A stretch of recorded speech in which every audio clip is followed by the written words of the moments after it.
สิ่งคนงามมาแล้ว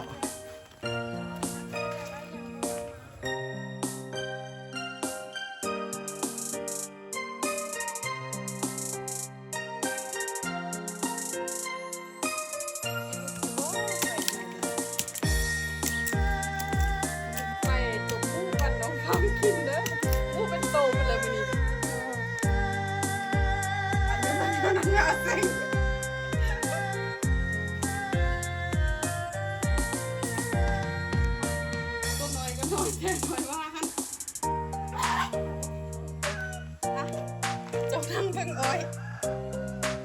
ปะตังเอ้ยจากเพิ่งยัง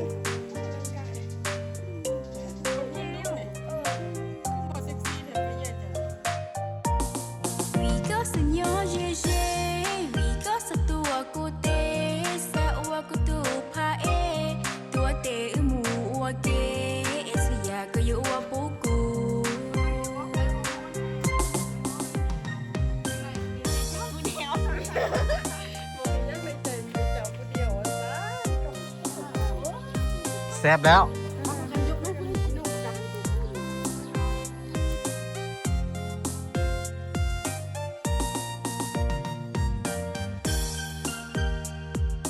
โอ้สุรุแล้วเป็นของอาเซงเต้ของเจ้าแต่อาเซงยูคืนละถ้วยใหญ่เนาะกินต้มข้าวเปียกเด้อ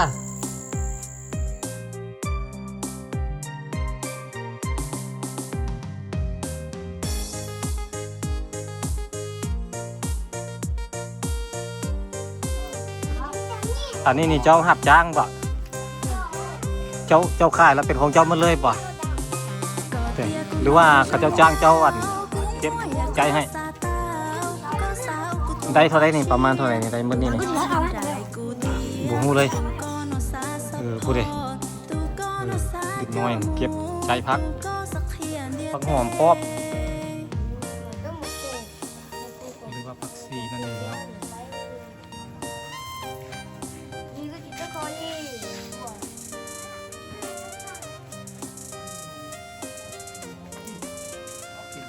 หาเงินไว้ไปโรงเรียนเนาะเราไปซื้อขนมอยู่โรงเรียนอาจริงอยู่เงินว่าจริงบ่เห็นเลยบ่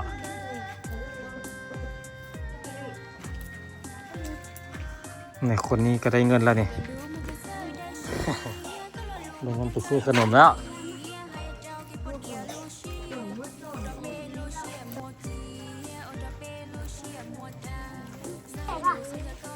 โอ้ของอายเพิ่นเก็บมาแล้วให้เด็กน้อยจ้างเด็กน้อยใจให้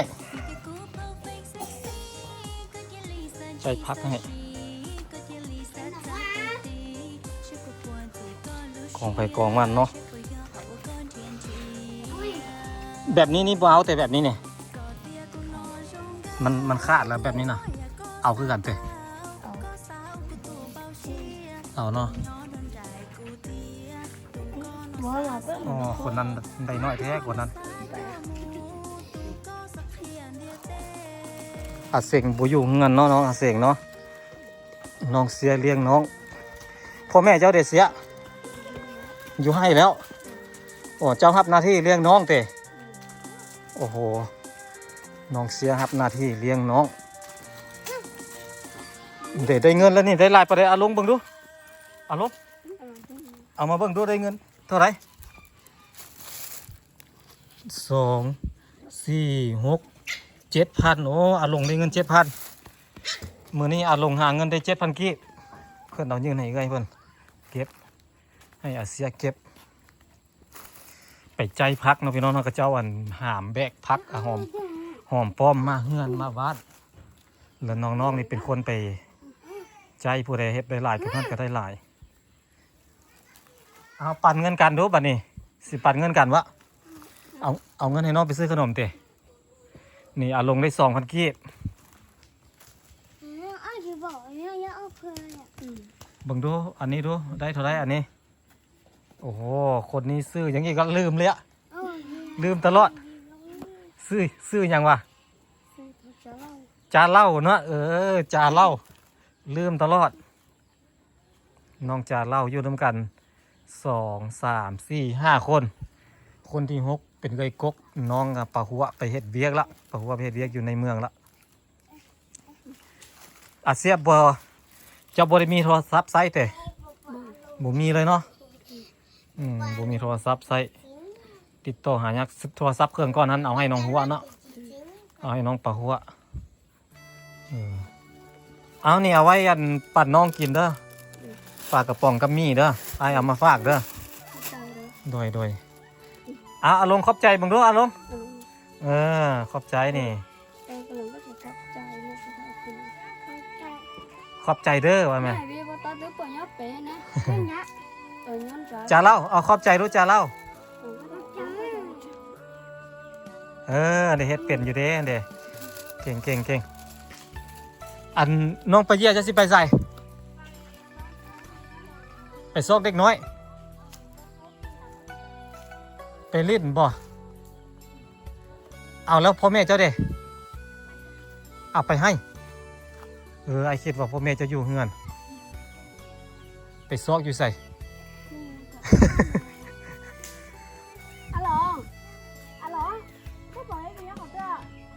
อาลง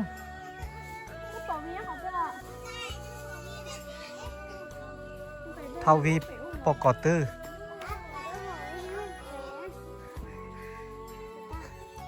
มันเป็นเล่นแถวรูปเหมือนปะจ๊ะไอเห็นเด็กน้อยหลายๆปะเจ้าเก่าน้องไปน้ำเลยแหละปัดเสียหากันย่างมาไอเห็นปัดเสียหากับฮอดฟาร์มใกล้ไอเขาเล่นน้ำเขาอาบน้ำแคมทางเขาอาบน้ำอยู่ทุ่งนาเด้ปัดเสียกับน้องอานี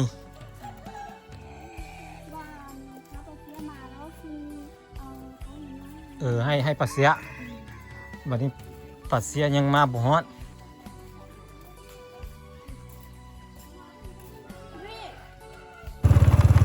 ได้เงินแล้วไปซื้อขนมแล้ว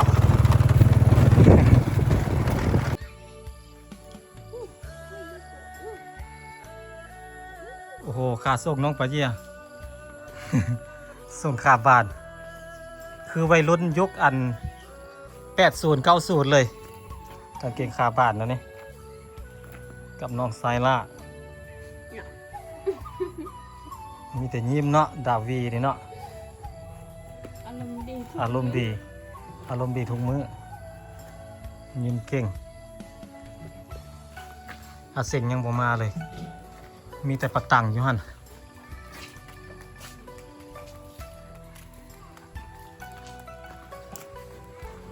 โอ้โหอ้อยน้องปะตังงามเนาะปะตังเนาะลำบักง่ายๆยาวๆทั้งง่ายทั้งยาวพี่น้องเลยลำอ้อยนี่ซ้ำแขนนี่แหละซ้ำแขนบ่เพิ่นเลยซ้ำแขนสาวฟาร์มพุ่นตีอันนี้โอ้กำบุหุ่มง่ายเลยง่ายอีรีเลยนี่คือสิหวานเนาะบัดมันฮอดยามมันเนาะประมาณเดือน11ปล่อยหวานงามขนาดเลย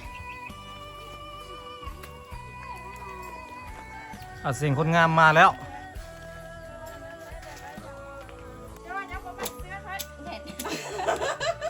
โอ้โหนึ่งตัวนึ่งไปฟังมักเกอร์ให้ส่งต่อในซื้อตังค์ในซื้อเอาเดี๋ยวต้องด่าด้วยเราเดี๋ยวไปรู้นะมันคือแบบว่าอันไม้แท่นเดียวห้องยุบพื้นตีนสินะแล้วย่างเตร็บมันคือไปตบมูปั่นน้องฟังกินเด้อมูเป็นโตพุ่นเลยมื้อนี้มาตัวกินมูน้องปะตังกินลูกอยู่บ่ไปน้องไปดังใส่บนเปียกเจ้านั่งเบิ่งอ้อยปะตังเอ้ยจากได้อ้อยเจ้าเสียแม่นอาเซ็งเด้อเบิ่งยังคือมาเซ็กซี่แท้เดี๋ยวนี้เซ็กซี่แท้มีเราพูดดูนี่คือมาเซ็กซี่แท้ไปเย็นโอ้ปั่นไปฟาร์มนะแม่ฟาร์มก็จะเซ็กซี่คุณเจ้าสิอย่ามาอยู่นั่นนะเซ็ง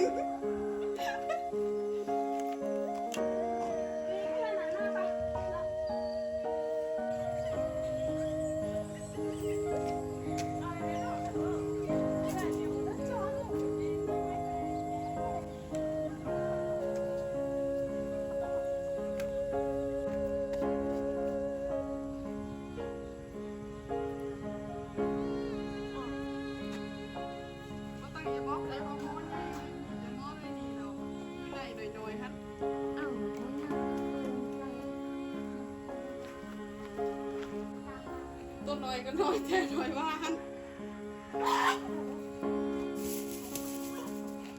มันนั้น2 โลมันนี่4 โลคนจำนี้ มีแต่เจ้าผู้เดียว บ่มียังในใจมีแต่เจ้าผู้เดียวซะคำคมกับบ้างานนี้เขาอยู่นี่ โอ้โหพากันเฮ็ดหยังกันนี่คือมาหอมแท้เฮ็ดของแซ่บคนงามเฮ็ดของแซ่บมื้อนี่ คนคืนมันไม่ต้อง สิแซ่บคือคนเฮ็ดอยู่บ่เนาะคนเฮ็ดก็แซ่บอยู่บ่ แซ่บโอ้เด้อคนเฮ็ดก็แซ่บคนกินก็แซ่บ เอาเส้นมาไหมมาเอาลูกเส้นตัวนี้นะ อย่าเฝ้าให้ได้ดาวีได้ยังพอได้กินได้กินข้าวเปียกเอี่ยมก็จังให้ แกะเอาหมดเลยบ่ บ่หมดติมันเฮ็ดบ่หมดดอกมันคนหลายคนหลายว่าซั่น แบ่งหันแล้วก็เอานี่กิน เอาลงไปเลยซั่น แบ่งอันนั้นได้อันนี้ เฮ็ดหมดน่าจะกินบ่หมดดอกมันหลายโพด เอาออกกันสิ แต่ว่าถ้ามีคนกินก็บ่ได้เสียดายดอกแต่ว่าเฮ็ดไปแล้วมันบ่มีคนกินนำนะ เอาเส้นก็เอาเมื่อเพื่อนไปเยี่ยมก็เอาเมื่อเพื่อนแล้ว เมื่อปั่นน้องกินน้ำเด้อ พอแล้วแหละ โอ้โห เอาไป ล้างก่อน ล้างน้ำ เอาน้ำล้างก่อนบ่ซั้นนั่นบ่ซั้นน้ำมันสิเหนียวคันบ่ล้าง ไล่หัวเดียวให้แปรงมันออกก็ได้แล้วสิ เอาเทื่อเดียวก็ได้แล้ว ล้างไล่มันบ่แซ่บล้างออกมันบ่เหี่ยวหรอกล้างไล่แปรงมันออกหมดบ่แซ่บแล้วพอล้างแล้วมันเหี่ยว ล้างให้น้ำขาวๆมันออกก็พอแล้วนะเทออกเททิ้ง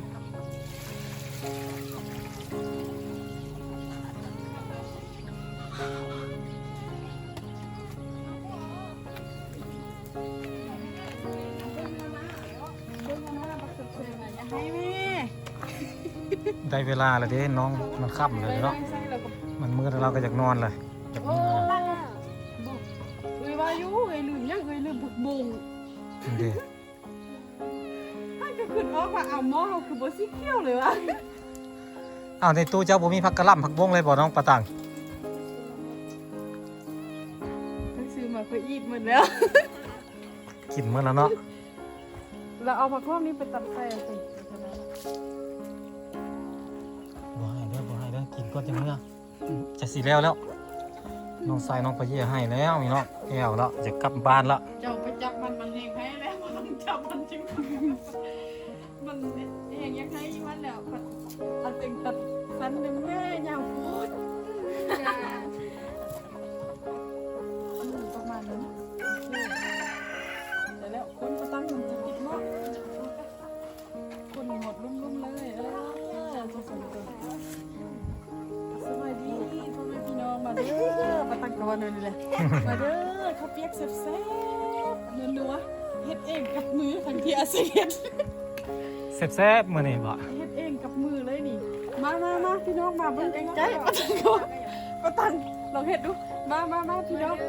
มาเบิ่งใกล้ๆนี่สิทุก มันนี่ มันนี่มายังมานี่ มาเบิ่งแน่ของเซมนี่แน่ โอ้มาเบิ่งของแซ่บว่าซั่นซีบมึงดูฮะน้ำมันได้ละสิเจ้าซีบละ นี่บ่ทันซีมสิ ซีบมึงดูน้ำสีมันคือเป็นตะกินนะวะกลืนน้ำลายแล้วนี่โอ้กลืนน้ำลายแล้วคนเบิ่งก็กลืนคนเฮ็ดก็กลืน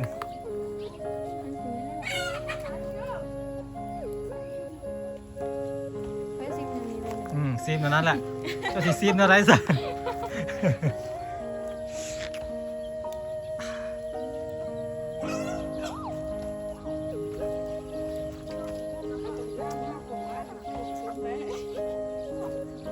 เป็นอะไร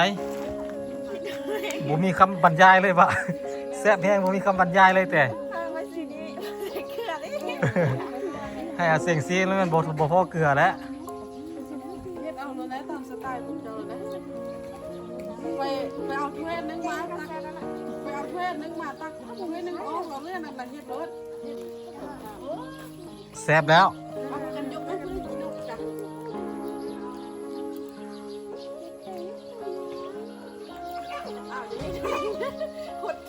องก็เป็นมันนี่เป็นตะเสียบเนาะแค่มันจะเสียบ เฮ็ดอะไรตักแล้วก็ไปนั่งกินอยู่ใส่ก็ได้อยู่นี่บ่มีไฟแต่อยู่นี่บ่มีไฟบ่สัตว์ปูหน้าเฮือนก็ได้เอาถ้วยเอาจานมาใส่บอกน้องๆมาปั่นกันกินปั่นกันอยู่กันกินยามยากกินยามเฮ็ดเวียกเราไปมัน เอิ้นมาซอยกับบ่ซอยแหละบ่ว่าง บ่ยามกินเลยเอิ้นมากินยามกิน โอ้โหยกไปแล้วยกหนีละยกหนีเลยบาดนี้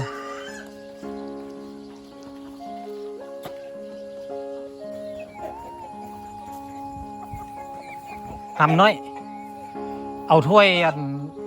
เจ้าไปตักเอาข้าวเปียกนะพวกอาเฮ็ดข้าวเปียกเอามาปั่นเอื้อยเจ้ากินไว้เอาถ้วยใหญ่เห็นไหมถ้วยตักข้าวเปียกเด้อเดี๋ยวมาไอ้สิตักให้โอ้ไก่ขึ้นนอนกุกไม้เลยน้องไงไปเปียวถ้วยมาไปปัจจัยเจ้าก็เปียวถ้วยมาให้น้องมานำแล้วก็ตักไปกินแล้วเจ้าก็กินอยู่นี่ก็ได้น้องชัวเจ้าบกินเดี๋ยวเจ้าคือไปอาบน้ำก็จะกินเนาะน้องสาวคนที่สองน้องสาวปะตัง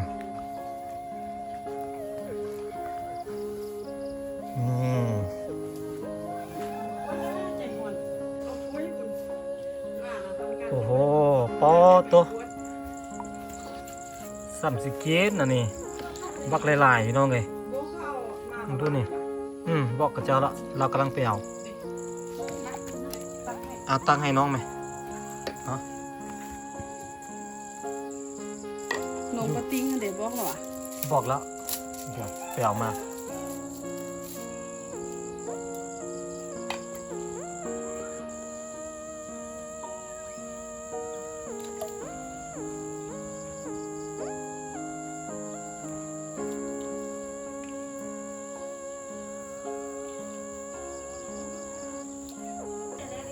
ของไผ่ถ้วยใหญ่อ่ะโอ้โหของน้องปะตังเตะน้องถ้วยใหญ่กูหมูแท้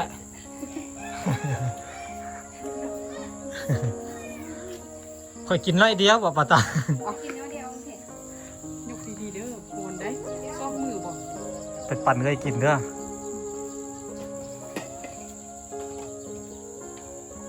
เจ้าให้เลยตั้งให้เจ้าอ่ะ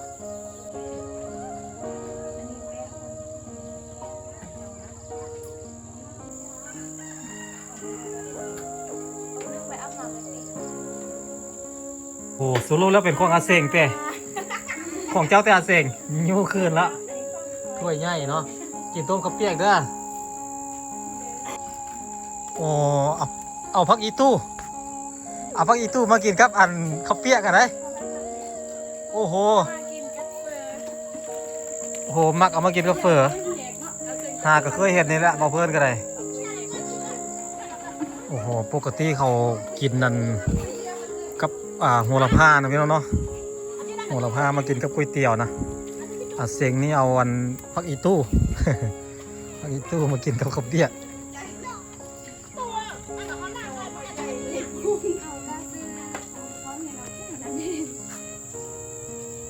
คนเดียวเป้าเลย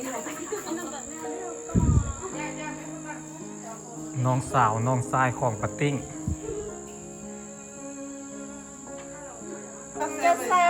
ปลาตัวเอาผักอีตู้อันมากินกับข้าวเปียกหาก็เคยเห็นนี่แหละมันกินมัน เคยกินได้เล่นบอสได้ มันกินได้อยู่แต่ว่ามันกินมันแห้งมันบ่คือผักอันเจ้าเคยเห็นผักโหระพาป่ะ เอาถ้วยเข้ามาตักให้เขาได้ไหม ผักโหระพานะมันสีกินมันสิบ่แห้งป่านนี้มันคล้ายๆผักอีตู้ผักตัวนั้นน่ะแซ่บกินกับอันข้าวเปียกกับเฟอนะโตก้านเล่ๆดอกเล่ๆนะดอกมันเป็นสีเล่นะโหระพา เอาถ้วยเข้ามาใส่ให้เขาได้บ่ได้เป็นตะเสพเนาะ เอากินเลยเอาคือบ่ตักหลายๆถ้วยเด้ มันบ่มีถ้วยมันมีแต่จานก็เลยตัก เอ ถ้วย อ นะ ก็เอาถ้วยนั้นออกเอาบ่วงใส่จานแหละ ยืมไม่ทู่เด้อ อืม เป็นแต่แซ่บอยู่บ่เฮ็ดเองกินเองอ่ะ จักเลย แซ่บอยู่เนาะ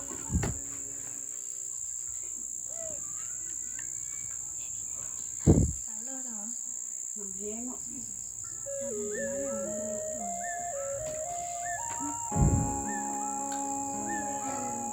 แม่นไทยแน่อยู่เฮือนเจ้าน้องสาวน้องชายน้องสาวล่าเราไปน้ำแม่เออ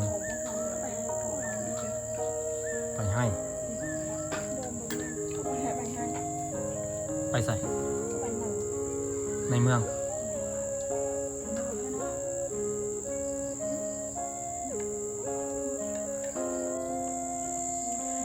ดูดแบบเมื่อกี้นี้ มึงดู ต้องการจะเห็นดูดแบบเมื่อกี้นี้อีกนะ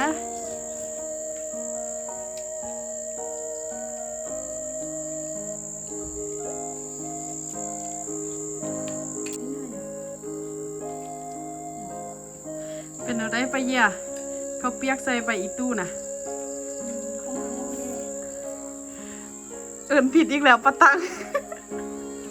ทายคนหนึงทามคนหนึงดิปะตังเป็นอะไรเขาเปียกใส่ผักอีตู้บ่ได้ใส่ปะโอ้ต้องมาทามคนนี้ซะนะเป็นจังไดใส่เองกินเองนะ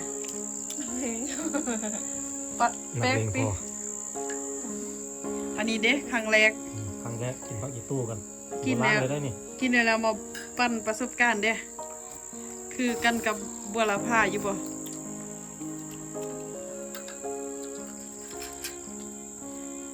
โบคือ ตากองคือน้ำลายละ มันนั่นกินมันแห้งกว่ามันแห้งกว่าหัวละพาแนวมันต้องหัวละพา เอาเสียงบ่มีคำตอบเนาะมีแต่ยิ้มอย่างเดียวถ้ามาเป็นจังไดยิ้มแฮ่ๆแหงแล้วมันยังแหงบัดนี้ แค่พากิตูในหน้า กินแล้วมีแหง กินมันแหงเนาะ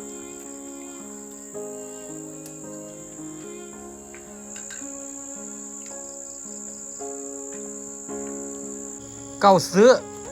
มานำเอื้อยแล้วเก่าซื้อเมื่อแล้วนี่คนเดียวแต่มือโอ้ปัสเสียมานำเนาะ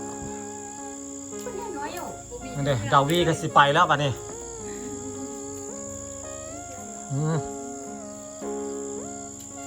โอ้บ่ย่านบ่ย่านเด้อย่านผีเด้อปัสเสียซะเป็นเอิ้นเอื้อยเพิ่น ก็เลยคิดว่าจะทำต้อง 16 ปีอายุน้อยกว่าเจ้าอีกแม่นปะเจ้าจักปีเจ้า17แต่อันเด้16 ปีอายุน้อยกว่าปะตังอีก คุณยังเนาะเขาเป็น นักเก่าซื้อมากินข้าวเปียกนี่ น้อยน่ะ เอากิน หมดทั้งแกงหมดทั้ง เอามากินอยู่นี่เลยเอา เอากิน เลยละอ่ะกินไม่เสียแม่ กินอยู่นี่แล้วก็หยิบอยู่นี่แล้วแหละอ่ะเอาบ่วงให้น้องเด้ออ่ะเก่าซื้อ กินไหมเกิดด้วยกินไหมกินไหม อ่ะปัดเสียกิน กินเลย พากันกินพ่อแม่เจ้ายังบ่มาไปให้เนาะ เนาะ นอเนี่ย เอ๊ะน้องยังหูเอินให้กิน แปลว่าหยัง ว่าน อเนี่ยกินแม่เตะอิ่มแล้วแกล้งหัวแล้วคุณน้อย ตั้งดีๆตั้งดีๆกิน นั่งจับดีแม่ไปจุกก็ง่าย กินไปกินมาว่าง่ายลังลงปุ๊บได้ ยับช่วยเข้ามาเรายับมาละ เอายับเข้ามาเอายับเข้ามา เออยับเข้ามาในพี่ หน้าตาคือสิให้นี่อันนี้เลยเบิ่งตาคือคนให้ข้างกระเซ้านี่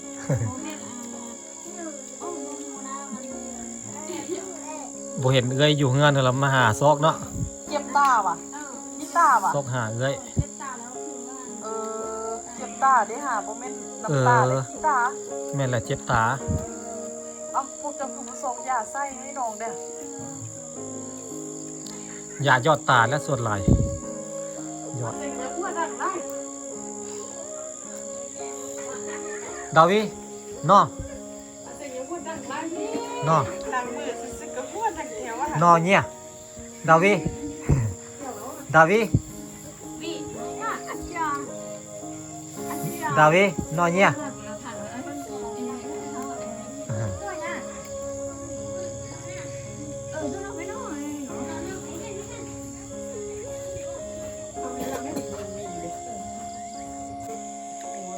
เดี๋ยวให้น้องกินอิ่มก่อนครับพร้อมกันเลย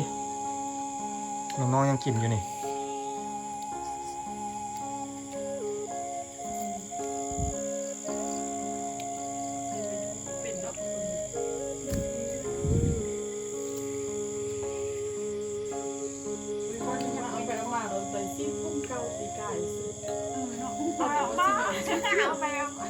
ทำมันออกมาเป็นสีนี้แล้วแต่ไปครับขอบใจหลายๆเด้อกินแล้วแซวนี่ได้มันใช้สีเมียนซอยอาเซงวะ ขอบใจหลายๆเด้อน้องประตังน้องปะเดียน้องอาเซงแล้วสิมาเล่นน้ำไหม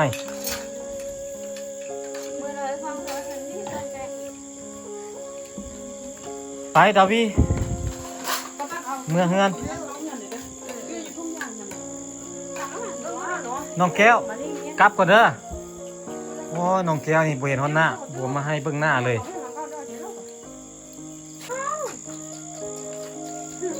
ไปเอาน้องขี่หลังแล้วบายบายดาวีบายบายบายบายกับเป็ดละกลับเฮาบันนี่พี่น้องเลยเพิ่นบายบายอ่ะนี่ป่าได้เอาใช่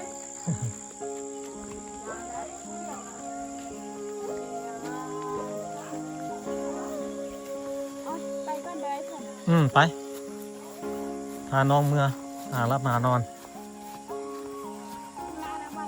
โดยมื้อหน้าสิไปเล่นน้ำเจ้าเด้อน้องปะเยี่ยเอาไว้เจอกันในมื้อหน้าพี่น้องสำหรับมื้อนี้กลับก่อนเด้อสบายดี